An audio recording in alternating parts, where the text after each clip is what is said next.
Хотелось бы думать, что в этом году все траурные темы для обсуждения исчерпаны. Однако война календарю не подчиняется, для нее нет ни праздников, ни каникул. Одним из важных событий не только 25-го года, но и последних 1400 дней войны стала первая часть расследования, опубликованная на сайте издания «Эхо». Расследование это получило меньше внимания, чем, на мой взгляд, должно бы, поэтому мы решили про него сделать ролик, да не только поэтому, оно важное. Команда под руководством Максима Курникова проанализировала огромный массив обращений в аппарат уполномоченного по правам человека в России Татьяны Москальковой. 71% обращений связан с войной напрямую, многие другие опосредованно. Курников назвал эти документы базой отчаяния. Сегодня поговорим о расследовании, которое все еще продолжается и обязательно ляжет в историю так называемой специальной военной операции. Нынешнее российское государство не самый надежный хранитель персональных данных граждан. Не оказался исключением и сайт с громоздким названием «Федеральная государственная информационная система уполномоченных по правам человека», где принимаются обращения как к Татьяне Москальковой, так и к региональным омбудсменам. С конца апреля по начало сентября этого года был период, когда любой пользователь сайта мог прочитать чужие письма. Достаточно было просто поменять цифру в номере обращения, и все. Сам по себе этот факт крайне неприятный безотносительно текстов писем.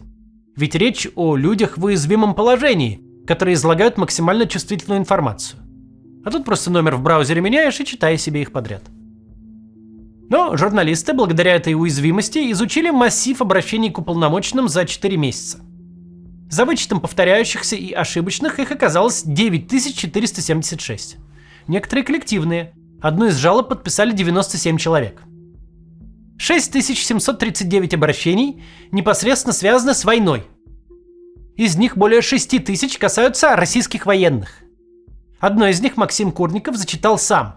Разумеется, без указания авторства. Журналисты связались с авторами обращения для подтверждения подлинности, но все цитаты в их расследовании обезличены.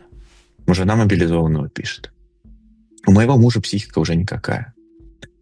У него также было пулевое ранение в голову. Каждый день, переворачивая календарь, и мы, и они не понимаем, когда же он вернется домой. У всего есть срок. А если война будет еще много лет? Так он точно с ума сойдет. Ведь должен быть какой-то выход из ситуации. Государство не дало им выбора и отправило их безвозвратно и навсегда. Так мне сказала сотрудник военкомата. Я и его мама постоянно впадаем в депрессию. У нее один сын. Она вся больная, еле ходит. Кто за ней будет ухаживать? Мы никому не нужны. Мой муж не желал туда идти, он не доброволец. Их заставляют и давят на них, чтобы они подписывали контракт, чтобы выглядело, будто он пошел туда по собственному желанию. Помогите вернуть мужа домой в семью и посодействуйте по вопросу, сколько конкретно мобилизованным там служить. Путин забыл о них. И никто из детей депутатов не отправился туда. Команда Курникова посчитала, среди всех обращений, связанных с военнослужащими, большинство, 60%, посвящено пропавшим без вести. Эту тему поднимали и мы. В начале 2025 года мы сделали несколько выпусков, исследовав открытые источники, преимущественно посты в соцсетях. Бригада эта не считается какой-то особенной. Почти не попадала в публикации независимых и оппозиционных медиа. Однако за ней уже второй год тянется шлейф бесконечных постов и сообщений родственников пропавших без вести военнослужащих. Сейчас еще не закончился март 2025 года. Мы решили по вконтактовским постам сосчитать, сколько человек в 30-й бригаде пропали без вести только в этом году, не учитывая тех, кто не выходил на связь еще с прошлого или позапрошлого года, и не учитывая погибших. Только без вести пропавшие, только за начало 25 года и только в 30-й бригаде. За годы войны в России сформировалась отдельная социальная группа – семьи пропавших без вести. В тени армии воюющей есть армия ищущих. Эти люди пишут об исчезновении родных и пишут везде. В тематических сообществах во ВКонтакте и Одноклассниках, в Телеграме, на форумах, в программу «Жди меня», в отзывах на государственные учреждения, даже в комментариях под моими видео. А прежде малоизвестная соцсеть «Военчасть.ру», придуманная для поиска сослуживцев, превратилась вообще во всероссийский агрегатор подобных сообщений. Всего на страничке этой части аж 5 страниц запросов с поисками родных. Сейф ошибочные и те, которые дублируют найденные нами посты во ВКонтакте, мы добавляем к списку пропавших без вести еще 7 человек. Теперь их 124 известных поименно. И почти 150 вместе с теми, кто известен только по позывным. И это только те, кто исчез в 25 году. Людей вроде Алексея Яра, которого семья ищет второй год, мы в список не включили.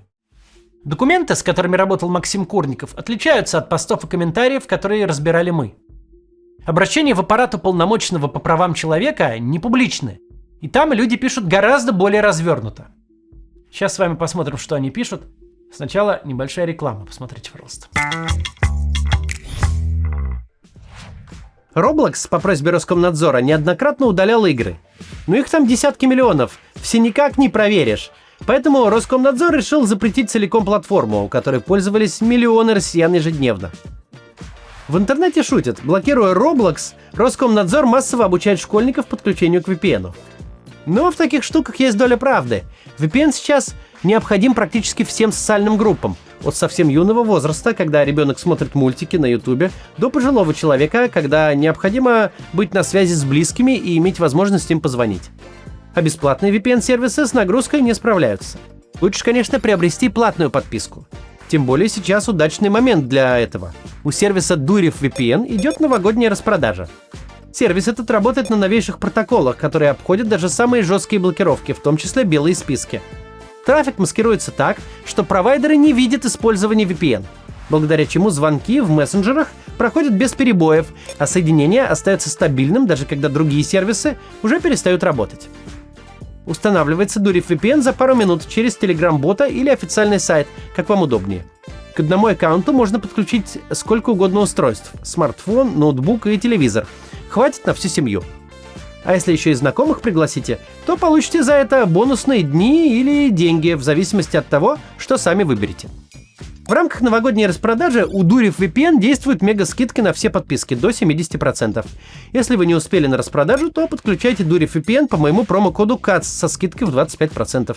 Это повышенная скидка специально для моих зрителей. Ссылка на Дурев VPN в описании. Продолжаем.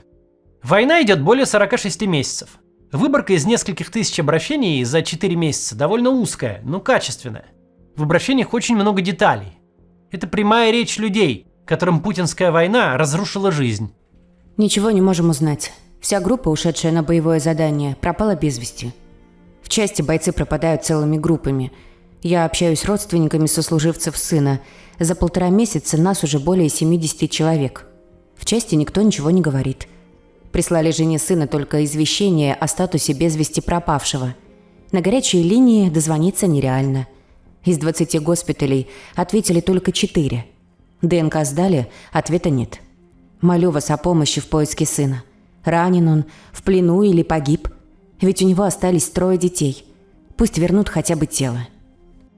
В этом обращении речь идет про 7-й отдельный мотострелковый полк из Калининграда. Не стоит путать с 7-й бригадой, одним из самых страшных воинских соединений, про которые мы сделали целый ролик. А вот 7-й полк, где люди пропадают целыми группами, не на слуху. Лишь однажды мы тут показали обращение матери изувеченного бойца. Он нуждался как минимум в 3 операциях, но его отправили в бой. В соцсетях можно найти поток сообщений о людях, пропавших в 7-м полку. Но по нынешним временам, чтобы о соединении стали писать, там должна происходить какая-то исключительная хтонь. А отправка раненых в бой и бесследное исчезновение военнослужащих – это уже не что-то исключительное, просто повседневность этой войны. Когда читаешь каждую жалобу отдельно, в общем, ты понимаешь, насколько эта страна тонет в горе. То есть братья ищут своих там братьев, сестры ищут своих братьев, отцы ищут своих там, и матери ищут своих детей. Дети ищут своих родителей, которые каким-то образом по мобилизации подписали контракт и так далее, и просто исчезли, испарились, их нет. И знаешь, одна из самых частых фраз, которая там есть, самая частая фраза, это «слезно прошу». Прям вот «слезно прошу» — это какая-то такая фраза, которую мы даже думали в название поставить, но в итоге не стали. А вторая, знаешь, фраза, которая вот в этих обращениях по популярности, что называется, когда если анализировать методами просто статистики такой, частотности слов, это «верните хотя бы тело». Повседневностью стали и практики, о которых поначалу говорили с ужасом. В обращениях к омбудсменам Зафиксированы пыточные ямы и так называемые обнуления, то есть убийства солдат по приказу их командиров. Раненых, которым посчастливилось попасть в госпиталь, командиры записывают в сачи, самовольно оставившие часть. Вместо лечения их вышвыривают с коек и гонят воевать. Не просто так министр обороны Белоусов докладывает: показатель возвращения военных в строй после ранения составляет 97%. Так же не бывает. В сачах по документам оказывается еще и убитые и пропавшие без вести. Дескать, сами сбежали. Армия ответственности за них не несет, куда они там побежали. Поэтому родственникам ничего армия не должна. Сачинцем может оказаться и действующий военнослужащий. Фактически он воюет, а по бумагам находится в бегах и денежного удовольствия не получает. Часть из возвращенных в Россию военнопленных, так и не увидев родных, идут в новый штурм. Что противоречит всем подписанным Россией конвенциям. Бывший пленный не то что воевать, даже склад охранять не может. Его обязаны уволить на гражданку. Однако вернувшимся ставят в вину, что они вместо плена не застрелились и не подорвали себя гранатой, и посылают в бой.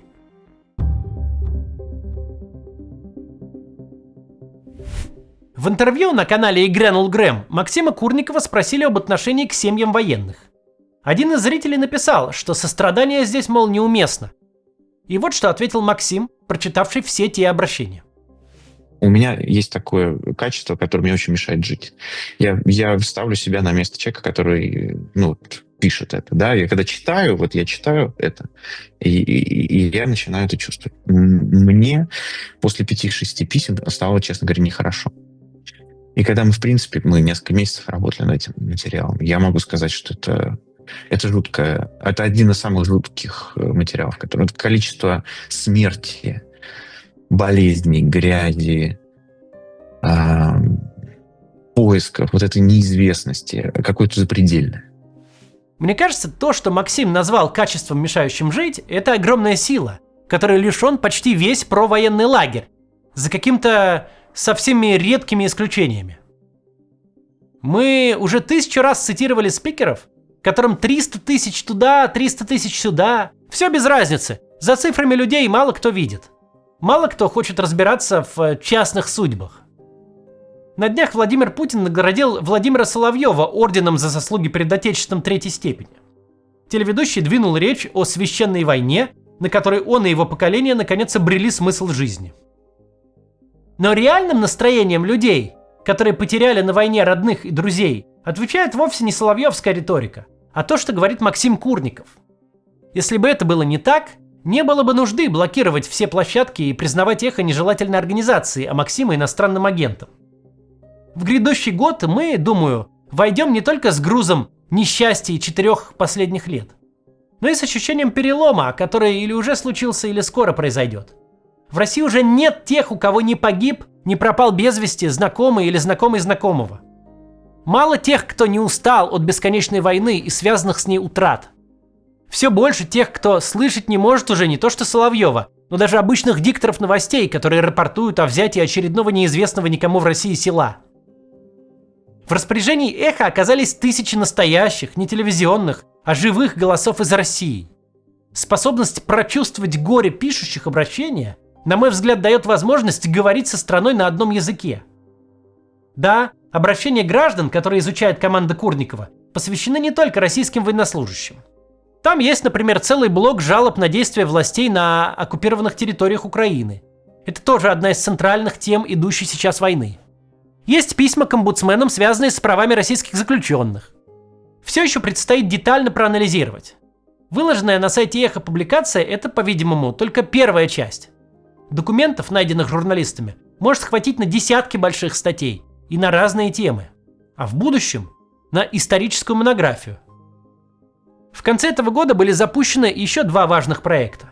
Верстка составила картотеку из 101 командира российской армии, замешанных в убийстве подчиненных. Схожую базу подготовило издание «Вот так», там сейчас более 60 фамилий. Такие проекты, как и исследования Курникова, это работа настоящих российских журналистов, идущая в интересах россиян. В интересах россиян работает и медиазона, которая поименно считает погибших. Мало-помалу такая работа, которую никто больше не ведет, будет ставить провоенных спикеров в положение маргинального меньшинства. Они воспевают войну до победного из телевизионных студий, призывают сограждан идти на смерть в телеграм-каналах. С каждым днем дистанция между путинской информационной обслугой и теми, кого они считают своей аудиторией, становится все больше. Аудитория ищет спикеров, которые могут понять ее проблемы, говорят на ее языке. Я уверен, что в новом году будет больше людей в России, кто отложит в сторону пульт и включит VPN. В том числе, чтобы зайти на сайты Эхо, Медиазоны, Верстки и почитать вот подобные материалы. До завтра.